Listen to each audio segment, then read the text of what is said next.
Good morning, everyone. Welcome to Marshall's Journey. Today, I will share with you the first speech of the King Charles III. But before I start, I would like to say thank you to everybody, especially to my new subscribers. Welcome. Thank you for your support. Thank you for your trust. Thank you. Again, thank you. Don't forget to share with your friend, your family, and stay together, and we can do it together. We can do it. Sometimes it's so difficult to do it, but we can do it. Let's say yes, we can do it. Welcome to Marshall's Uni. For my family, and we owe her the most heartfelt debt any family could owe to their mother, for her love, affection, guidance, understanding, and example. Queen Elizabeth was a life well lived, a promise with destiny kept, and she is mourned most deeply in her passing. That promise of lifelong service I renew to you all today. Alongside the personal grief that all my family are feeling, we also share with so many of you in the United Kingdom, in all the countries where the Queen was head of state, in the Commonwealth, and across the world, a deep sense of gratitude for the more than 70 years in which my mother, as Queen, served the people of so many nations. In 1947, on her 21st birthday, she pledged in a broadcast from Cape Town to the Commonwealth to devote her life, whether it be short or long, to the service of her peoples. That was more than a promise. It was a profound personal commitment which defined her whole life. She made sacrifices for duty. Her dedication and devotion as sovereign never wavered through times of change and progress, through times of joy and celebration, and through times of sadness and loss. In her life of service, we saw that abiding love of tradition, together with that fearless embrace of progress, which makes us great as nations. The affection, admiration, and respect she inspired became the hallmark of her reign. And as every member of my family can testify, she combined these qualities with warmth, humor, and an unerring ability always to see the best in people. I pay tribute to my mother's memory, and I honor her life of service. I know that her death brings great sadness to so many of you, and I share that sense of loss beyond measure with you all. When the Queen came to the throne, Britain and the world were still coping with the privations and aftermath of the Second World War, and still living by the conventions of earlier times. In the course of the last 70 years, we have seen our society become one of many cultures and many faiths. The institutions of the state have changed in turn. But through all changes and challenges, our nation and the wider family of realms, of whose talents, traditions, and achievements I am so inexpressibly proud, have prospered and flourished. Our values have remained and must remain constant.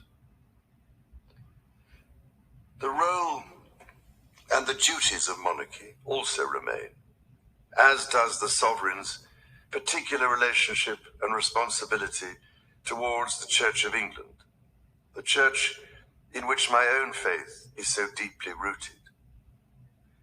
In that faith and the values it inspires, I have been brought up to cherish a sense of duty to others and to hold in the greatest respect the precious traditions, freedoms, and responsibilities of our unique history and our system of parliamentary government. As the Queen herself did with such unswerving devotion, I too now solemnly pledge myself, throughout the remaining time God grants me, to uphold the constitutional principles at the heart of our nation.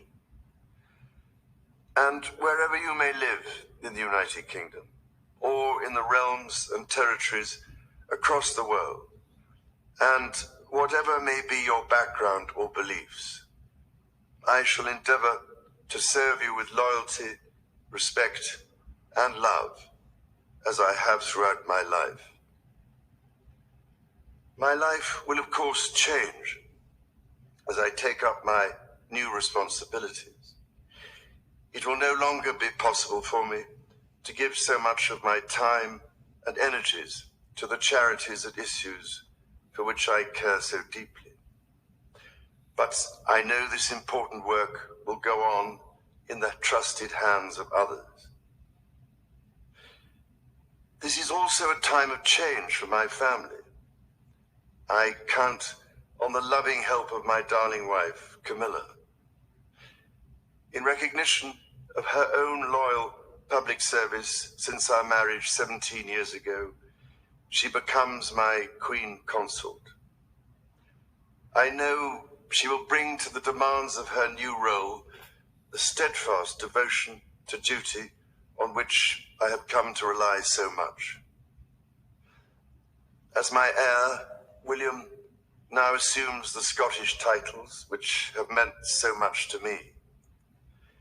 He succeeds me as Duke of Cornwall and takes on the responsibilities for the Duchy of Cornwall, which I have undertaken for more than 5 decades. Today, I am proud to create him Prince of Wales, Tywysog Cymru, the country whose title I've been so greatly privileged to bear during so much of my life and duty. With Catherine beside him, our new Prince and Princess of Wales will, I know, continue to inspire and lead our national conversations, helping to bring the marginal to the centre ground, where vital help can be given. I want also to express my love for Harry and Meghan as they continue to build their lives overseas.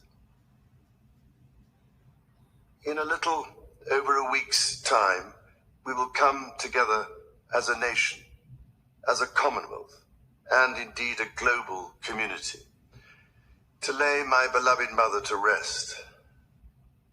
In our sorrow, let us remember and draw strength from the light of her example.